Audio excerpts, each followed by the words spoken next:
નમસ્કાર મિત્રો, સ્વાગત છે અમારી ગુજરાતી યુટ્યુબ ચેનલ પર. મિત્રો, ફરીવાર એક યોજના વિશે વાત કરવામાં આવે તો મિત્રો, વિક્રમ સારાભાઈ સહાય યોજના શિષ્યવૃત્તિ સ્કોલરશિપ સહાય યોજના બહાર પાડવામાં આવી છે. મિત્રો, ધોરણ 8 થી 12માં અભ્યાસ કરતા વિદ્યાર્થીઓ માટે સ્કોલરશિપ યોજના બહાર પાડવામાં આવી છે.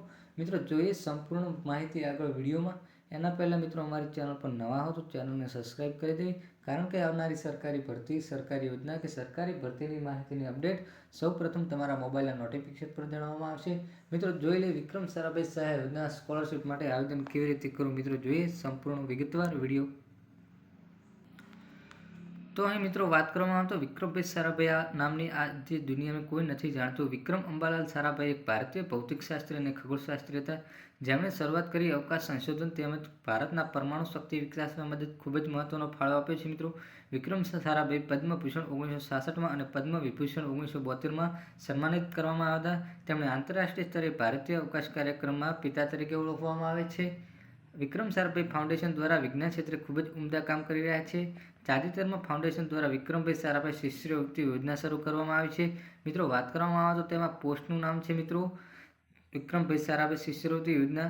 લાભાર્થી મિત્રો ધોરણ 8માં અભ્યાસ કરતા વિદ્યાર્થીઓ માટે મળવાપાત્ર શિષ્યવૃત્તિની વાત કરવામાં આવે તો મિત્રો 60,000થી 1 લાખ સુધીની યોજના છે. મિત્રો, મુખ્ય હેતુ છે કે બાળકોનો વિકાસ અને અભ્યાસમાં કામ આવે તે માટે શિષ્યવૃત્તિ યોજના બહાર પાડવામાં આવી છે. મિત્રો, આ યોજનામાં અરજી કરવાની અંતિમ તારીખ છે 12 જાન્યુઆરી 2024 અને પસંદગી તારીખ ઓફિશિયલ વેબસાઇટ છે મિત્રો 21 જાન્યુઆરી 2024 સુધી આ યોજનામાં અરજી કરી શકો છો. મિત્રો, વિક્રમભાઈ સારાભાઈ પ્રોત્સાહન યોજના વિશે વાત કરવામાં આવે તો મિત્રો, ભૌતિક અનુસંધાન પ્રયોગશાળાથી લઈને શૈક્ષણિક અને સંશોધન ઉચ્ચતમ સ્તર પર સક્રિય વિદ્યાર્થીઓમાં વૈજ્ઞાનિક વૃત્તિ અને અભિગમ બધા સુધી પહોંચવા માટે પ્રતિબદ્ધ છે. અંતરાળીય ગ્રામ્ય વિસ્તારમાં વિદ્યાર્થીઓને આર્થિક મુશ્કેલીઓ સાથે માર્ગદર્શનનો અભાવ અને બીજી અનેક સમસ્યાઓ પણ સામનો કરવો પડે છે. આથી વિક્રમભાઈ સારાભાઈ સ્મૃતિ 10 શિષ્યવૃત્તિ યોજના સ્થાપન કરેલ છે. તો મિત્રો, ટોપિક ઉપર આવી કે મળવાપાત્ર સહાય યોજના વિશે વાત કરવામાં આવે તો ધોરણ શિષ્યવૃત્તિ યોજના વિશે તો 4 વર્ષના સમયગાળામાં 1 લાખ સુધીની શિષ્યવૃત્તિ પ્રાપ્ત થશે. મિત્રો, ધોરણ 8ના વિદ્યાર્થીઓ માટે ધોરણ 9માં 20,000 રૂપિયા, ધોરણ 10માં 30,000 રૂપિયા. જો ધોરણ 10 પછી વિજ્ઞાન પ્રવાહમાં અભ્યાસ ચાલુ રાખો તો ધોરણ 11માં 30,000 રૂપિયા મળશે અને ધોરણ 12માં 30,000 સ્કોલરશિપ મિત્રો રાખવામાં આવી છે. મિત્રો, આ યોજનામાં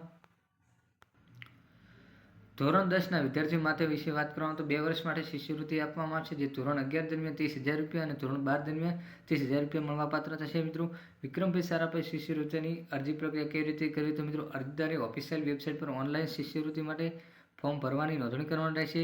ઓફિશિયલ વેબસાઇટ પર આવ્યા બાદ વિદ્યાર્થીઓનું રજિસ્ટર પર ક્લિક કરવાનું રહેશે.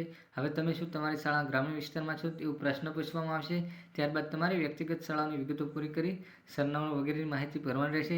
છેલ્લે વિદ્યાર્થીનો ફોટો અપલોડ કરવાનો રહેશે અને ચકાસણી કોડ નાખીને સબમિટ પર બટન પર ક્લિક કરવાનું રહેશે. મિત્રો, ડોક્યુમેન્ટ યાદી વિશે વાત કરવામાં આવે તો વિદ્યાર્થીનો ફોટો, આવકનો પુરાવો, શાળા તરફથી પ્રમાણભૂત વિદ્યાર્થી પ્રમાણપત્ર, ધોરણ 7ની માર્કશીટ. સ્કોલરશિપ માટે અરજી કરતા ધોરણ 10ના વિદ્યાર્થીઓના કિસ્સા ધોરણમાં 9ની માર્કશીટ. જો વિદ્યાર્થી શિષ્યવૃત્તિ માટે પસંદ થશે તો નીચેની વિગતો આપવું જરૂરી રહેશે: બેંક એકાઉન્ટની વિગતો, account number, IFSC code. Account માતા પિતાનું કોઈ પણ હોઈ શકે છે. ખાતા ધારકનું આધાર કાર્ડ. જો બેંક ખાતું માતા પિતા અથવા વાલીનું નામ હોય તો તેમનું પણ આધાર કાર્ડ મિત્રો જોશે. મિત્રો, આવી રીતે તમારું વિક્રમભાઈ સારાભાઈ શિષ્યવૃત્તિ સ્કોલરશિપની યોજનામાં ફોર્મ સબમિટ થઈ જશે. મિત્રો, ધોરણ 8 થી 12ના અભ્યાસ કરતા વિદ્યાર્થીઓ માટે શિષ્યવૃત્તિ યોજના બહાર પાડવામાં આવી છે. મિત્રો, જો તમને આ યોજનાનો વિડીયો ગમ્યો હોય તો વિડીયોને લાઇક કરી દેજો અને મિત્રો, અવનવા હો તો મિત્રો ચેનલને સબસ્ક્રાઈબ કરી દેવી, કારણ કે આવનારી સરકારી ભરતી, સરકારી યોજનાની માહિતી, સંપૂર્ણ માહિતી તમને સૌપ્રથમ તમારા મોબાઈલના નોટિફિકેશન પર જણાવવામાં આવશે.